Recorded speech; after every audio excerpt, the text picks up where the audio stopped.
Қайырлы күн. Бүгін біз математика пәнінен 21-ші сабақты қарастырамыз. Аудан дегеннің не екенін, оның өлшем бірліктерін және ауданды палеткамен өлшеуді білетін боламыз. Бірінші есепке назар аударайық. Пәтердің планына қара дейді. Яғни суретте пәтердің планы берілген. Бұл жерде қонақ бөлменің периметрін тап дейді бізге. Қонақ бөлменің ұзындығы 6 метр, ені 4 метр екен. Периметрін табу үшін осы ұзындығын еніне қосып алып, 2-ге көбейтеміз. Сонда 20 метр. Яғни қонақ бөлменің периметрі 20 метрге тең екен. Келесі дәліздің периметрін тап дейді. Дәліздің ұзындығы 6 метрге тең, ал ені 2 метр болады. Периметрін табу үшін ұзындық мен енін қосып 2-ге көбейтеміз. Ұзындық мен енін қоссақ 8 метр болады, 12-ге көбейтсек 16 метр болады. Яғни дәліздің периметрі 16 метрге тең екен. Келесі, дәліздің ұзындығы еніне қарағанда қанша есе артық дейді. Дәліздің ұзындығы 6 метр, ені 2 метр. Қанша есе артық екенін табу үшін 6 метрді 2 метрге бөлеміз, сонда 3 болады. Яғни дәліздің ұзындығы еніне қарағанда 3 есе артық екен. Келесі тапсырма, егер қонақ бөлмедегі есіктердің ені 1 метр болса, онда құрылысшыларға қонақ бөлмеге қанша метр кенерелік қажет болар еді дейді. Яғни есіктердің ені 1 метр болса, қонақ бөлмеде 2 есік тұр. Яғни ендеше 2 есіктің ені 2 метр болады. Қонақ бөлменің периметрі 20 метр, 20 метрден 2 метрді алып тастасақ, 18 метр болады. Яғни құрылысшыларға қонақ бөлмеге 18 метр кенерелік қажет болады екен. Келесі екінші есепке назар аударайық. Суреттерге қараймыз. Бұл жерде 2 үйдің суреті тұр. Кішкентай үйге қанша торкөз сияды дейді. Кішкентай үйге 4 торкөз сияды. Үлкен үйге ше дейді. Үлкен үйге 16 торкөз сияды. Қай үй қағаз бетінен аз орын алып тұр дейді. Яғни кішкентай үй қағаз бетінен аз орын алып тұр екен. Келесі үшінші есепке назар аударайық. Үшінші есептің А нұсқасына қараймыз. Жаяу жолдың барлық учаскесіне төсеу үшін қанша тақтатас қажет болды дейді. Яғни жанында тақтатастың суреті тұр.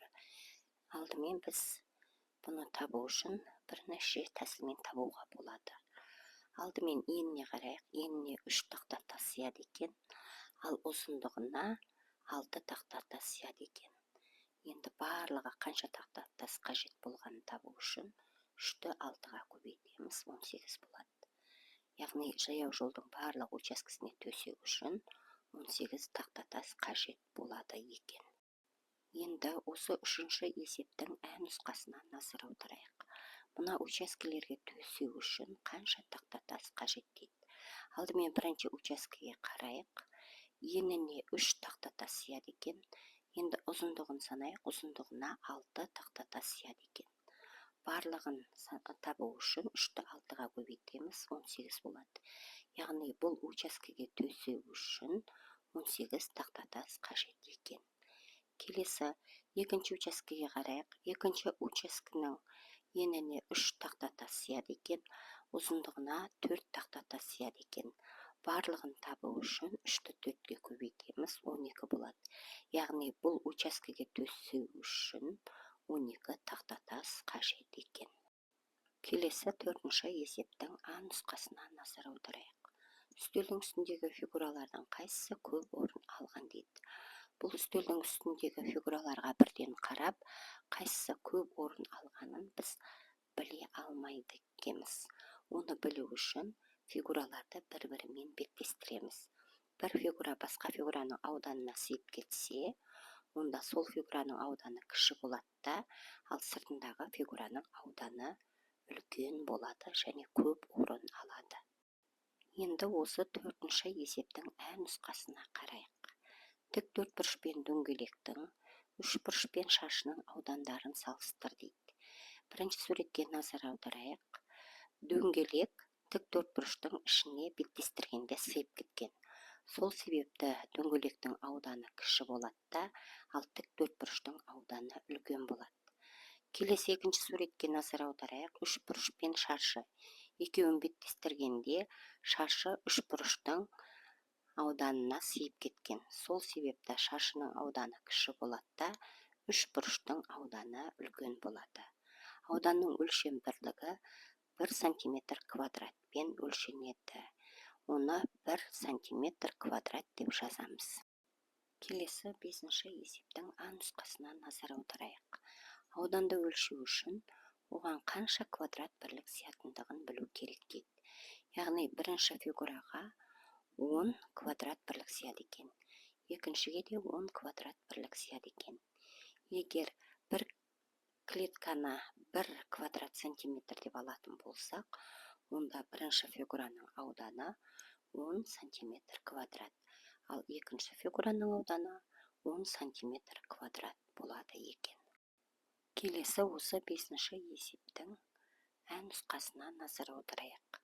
Берілген фигуралардың ауданын табу үшін алдымен толық шаршыларды санап, толық емес шаршылардың санын 2-ге бөл. Алынған нәтижені бір-біріне қос дейді. Бірінші дөңгелекке назар аударайық. Дөңгелекте толық шаршы 4-еу, толық емес шаршы 12. Оны 2-ге бөлсек 6 болады. 4-ке 6-ны қоссақ 10 болады. Яғни мына дөңгелектің ауданы 10 сантиметр квадратқа тең екен. Келесі фигураға қарайық. Толық шаршы 8, толық емес шаршы 8, оны 2-ге бөлсек 4 болады. 8-ге 4-ті қоссақ 12 болады. Яғни бұл фигураның ауданы 12 сантиметр квадратқа тең екен. Сантиметр квадратқа бөлінген мөлдір пленканы палетка деп атайды. Фигураның ауданын палетканың көмегімен табады. Яғни аудан S тең А қосу В бөлу 2. Мұндағы А дегеніміз толық шаршылар саны, В толық емес шаршылар саны. Яғни палетканың көмегімен ауданды табатын кезде осылай табуға болады екен. Келесі 6-шы есепке назар аударайық. Фигураларсыз олардың ауданын палетканың көмегімен анықта дейді. Яғни палетка дегеніміз беті квадрат сантиметрге бөлінген торгөз дәптерге ұқсайтын осындай мөлдір пленка.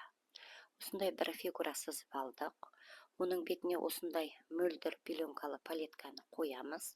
Одан кейін барып толық шаршыларды санаймыз. Бұл жерде толық шаршыны көк түспен белгіледік. Яғни толық шаршы 18 екен. Енді толық емес шаршыны санаймыз. Толық емес шаршы 14 екен. Оны жасыл түспен белгіледік.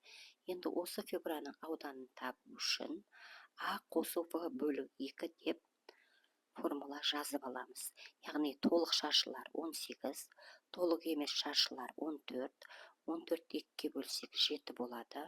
18-ге 7-ні қоссақ 25 болады. Яғни бұл фигураның ауданы 25 квадрат сантиметрге тең екен. Келесі 7-ші есепке назар аударайық. Отбасы құндылықтарына не жатады? Өрнектің мәнін тауып, өз жауабыңды тексер. 50-ден артық жауаптардың барлығы дұрыс дейді.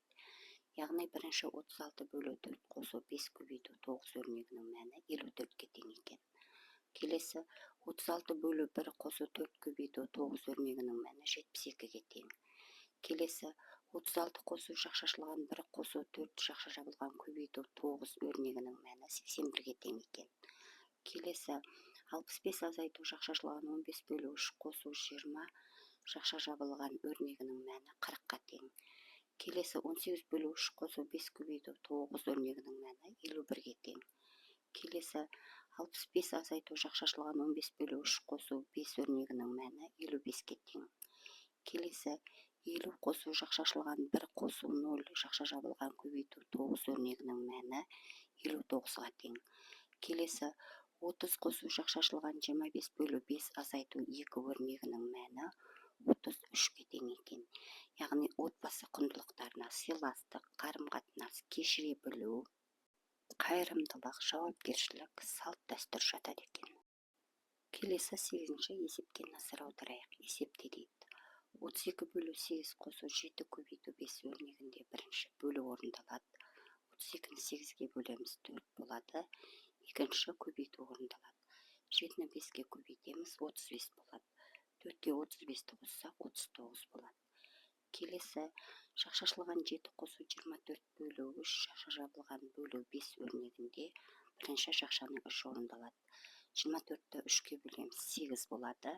7-ге 8-ді қосамыз, 15 болады. 15-ті 5-ке бөлсек, 3 болады. Келесі 7 көбейту 5 азайту 7 көбейту 4 қосу 360 өрнегінде бірінші көбейту орындалады. 7-ні 5-ке көбейтеміз, 35 болады. Екінші 7-ні 4-ке көбейту орындалады, 28 болады. 35-тен 28-ді азайтсақ 7 болады. 7-ге 360-ды қоссақ, 367 болады. Келесі 905 азайту шақшашылған 25 қосу 15, шақша жабылған бөлу 8 өрнегінде алдымен шақшаның 3 орындалады. 25-ке 15-ді қосамыз, 40 болады. 40-ты 8-ге бөлеміз, 5 болады. 905-тен 5-ді азайтсақ, 900 болады. Келесі 675 қосу 25 азайту 5 көбейту 7 өрнегінде алдымен көбейту орындалады. 5-ті 7-ге көбейтіп аламыз, 35 болады. Енді 675-ке 25-ті қосамыз, 700 болады. 700-ден 35-ті азайтсақ, 665 болады. Келесі шақшашылған 7 қосу 21, шақша жабылған бөлу 7 қосу 100 өрнегінде алдымен шақшаның 3 орындалады. 7-ге 21-ді қосамыз, 28 болады. 28 7-ге бөлеміз, 4 болады. 4-ке 100-ді қоссақ, 104 болады. Келесі 9-шы тапсырмаға назар аударайық. Талғат, Әлия, Маржан үшеуі анасына көмектесті. Үйді шаңсорғышпен тазалады. Ыдыс жуды, бақшаны суғарды. Талғат ыдыс жуған жоқ, және бақшаны да суғармады. Әлия да ыдыс жуған жоқ. Балалардың әрқайсысы не істеді? Яғни Талғат ыдыста жумаса, бақшаны да суғармаса, демек Талғат үйді шаңсорғышпен тазалады. Ал Әлия ыдыс жуған жоқ дейді. Демек Әлия бақшаны суғарды. Ал Маржан болса, ыдыс жуды. Келесі 10-шы тапсырмаға назар аударайық. Өзіңнің бөлмеңнің планынсыз, оның периметрін тап дейді. Мен сіздерге үлгі ретінде біреусін қойдым. Өздеріңіз осылай бөлмелеріңіздің планын сызып алып, оның периметрін табасыздар. Яғни мынау өзіміздің бөлмеміз деп елестетейік. Оның ұзындығы 4 метр, ені 3 метр екен. Периметрін 2 түрлі тәсілмен табайық. Бірінші тәсіл бойынша барлық 4 қабырғасын қосып аламыз. Яғни 4 метрге 3 метрді қосамыз, оған тағы бір ұзындығы 4 метрді қосамыз, оған тағы бір ені 3 метрді қосамыз, сонда 14 метрге тең. Ал екінші тәсілмен табатын болсақ, ұзындығы мен енін қосып 2-ге көбейтеміз. Яғни 4 метрге 3 метрді қосамыз, 7 метр, оны 2-ге көбейтсек, 14 метр. Яғни бұл бөлменің периметрі 14 метрге тең екен. Достар, бүгінгі сабағымыз ұнаса, осы каналға тіркеліп, лайк басып, пікір білдіріп кетуді ұмытпаңыздар. Сонда келесі сабақтың есептері, жауаптарымен сіздерге көрініп тұратын болады.